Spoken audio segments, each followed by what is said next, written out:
Hi everyone, it's Natalie Fowler. This is my reply post for Module 4.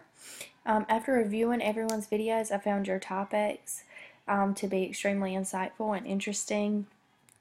And I feel that we all kind of chose our topics based on personal experiences that we've had, something that we can relate to, and we've seen marginalization in these areas occur.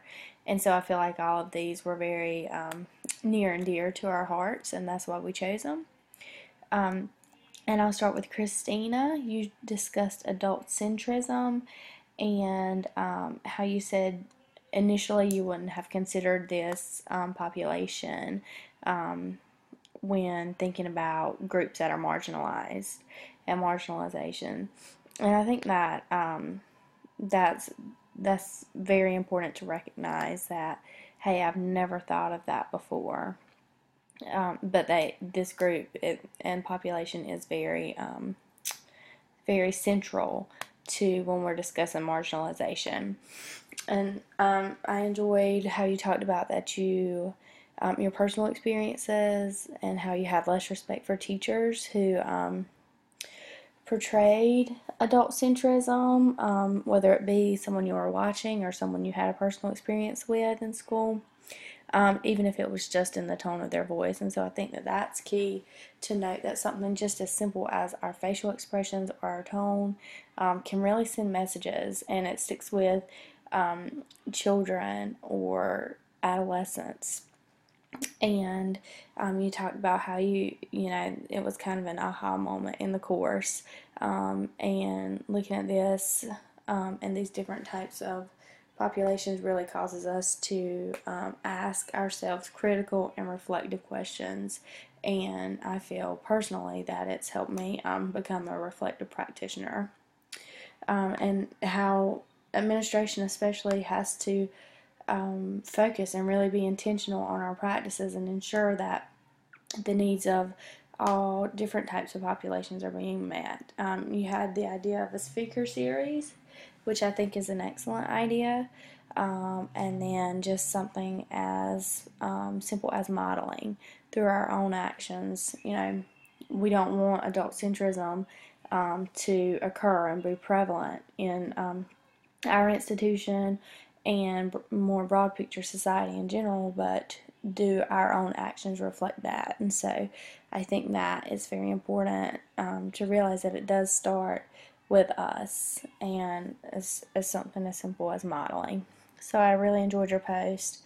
Carla, you chose ageism, and one thing I like that you pointed out was that it needs to be addressed earlier than college years. It should start in middle school, elementary school, high school, and that awareness is key.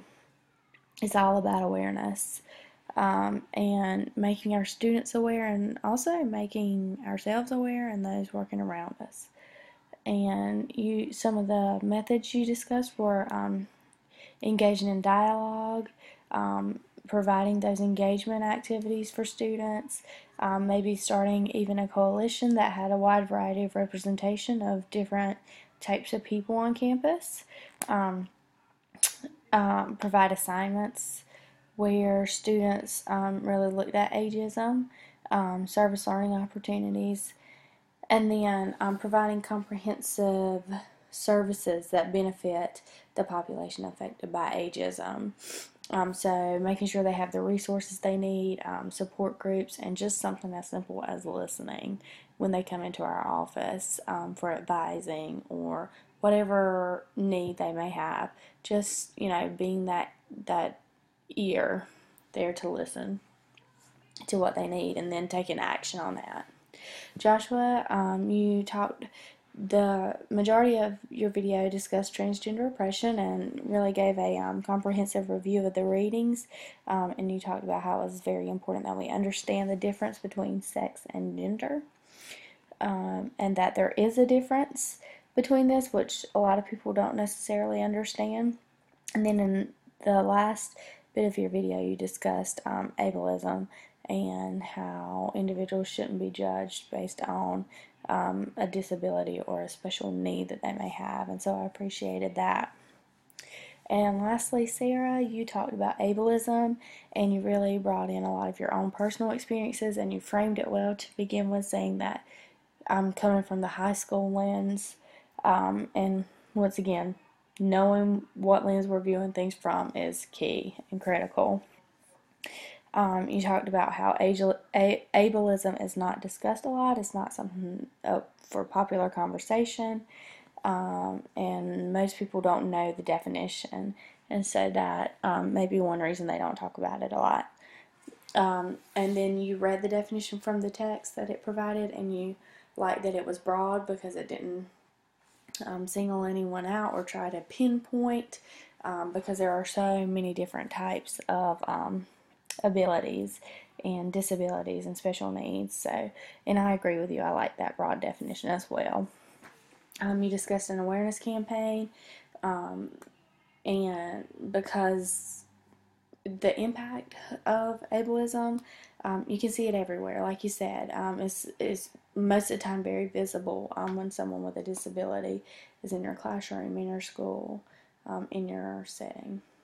Then you talked about the environment and the atmosphere and how we need to constantly be sensitive, because students may have those sensory issues or special needs that we need to accommodate for. And then you talked about the administration and leadership team being aware and being proactive so that they can ensure access and supports are in place. And I think that is critical. So I really enjoyed everyone's post, and look forward to wrapping up the course with you guys. Thanks.